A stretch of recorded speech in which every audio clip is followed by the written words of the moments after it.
sommes le vendredi 19 décembre 2025. Bonsoir à toutes et à tous et merci de nous rejoindre pour ce journal.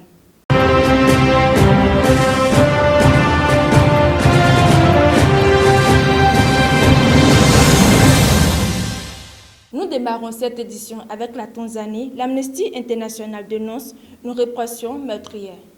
En Tanzanie, un rapport accablant d'Amnesty International met en cause les forces de sécurité dans la répression des manifestations post-électorales d'octobre et novembre dernier.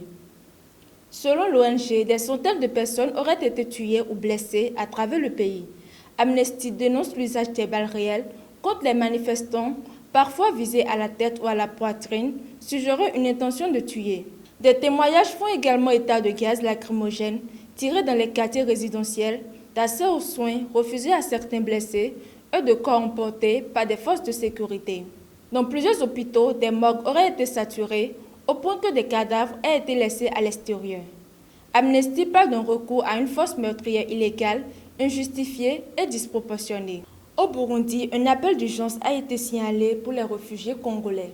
En moins de 2 semaines, près de 90 000 personnes ont franchi la frontière pour fuir les violences dans le sud du Kivu, notamment à Uvira. Face à cette situation, les Nations Unies et leurs partenaires ont lancé un appel de fonds de 33,2 millions de dollars pour répondre à l'urgence humanitaire. Ces fonds doivent permettre d'assurer l'accès à des abris, à la nourriture, à l'eau, aux soins et à la protection des réfugiés jusqu'au mois de mars. Une attention particulière est portée au site de Beweru, désigné pour désengorger la frontière, mais dont les infrastructures restent largement insuffisantes. Direction maintenant en Europe où les dirigeants de l'Union européenne se sont accordés sur un soutien financier majeur à l'Ukraine.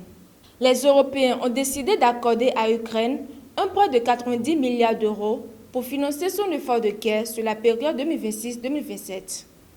Faute d'accord sur l'utilisation des affaires russes gelées, jugées juridiquement risquées, les 27 ont opté pour un emprunt commun auquel participent 24 États membres.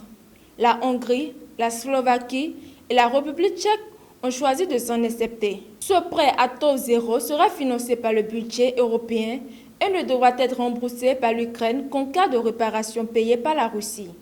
Le président ukrainien Volodymyr Zelensky a salué une décision qui, selon lui, renforce la résilience de son pays. En Amérique, les tensions restent vives entre les États-Unis et le Venezuela sur le fond des sanctions pétrolières.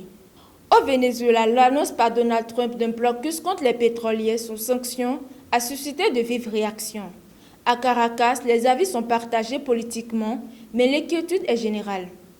Partisans et opposants du régime de Nicolás Maduro redoutent une aggravation de la crise économique et le retour de pénuries sévères. Le président du Venezuela a alerté l'ONU, dénonçant une menace contre la souveraineté du pays. Le secrétaire général des Nations Unies a, de son côté, appelé à éviter toute nouvelle escalade entre Washington et Caracas. Nous terminons ce journal au Moyen-Orient, dans la bande de Gaza, où la situation humanitaire continue de se dégrader. En pleine crise humanitaire, Israël a interdit l'accès à 14 ONG internationales dans la bande de Gaza à la suite de nouvelles procédures d'enregistrement. Ces organisations disposent de 60 jours pour retirer le personnel international de Gaza, de Cisjordanie et d'Israël et ne pourront plus acheminer d'aide humanitaire. Israël affirme vouloir empêcher toute organisation hostile ou liée au terrorisme d'opérer sous couvert humanitaire. Mais les ONG et l'ONU dénoncent des critères flous, arbitraires et fortement politisés. Cette décision intervient alors que l'aide humanitaire reste très insuffisante. Seuls 100 à 300 camions entrent chaque jour à Gaza, bien loin des 600 prévus par les accords. Les Nations Unies alertent. Elles ne pourront pas compenser l'effondrement des opérations des ONG internationales, essentielles à l'accès aux soins, à la nourriture et à l'eau pour plus de 2 millions de personnes.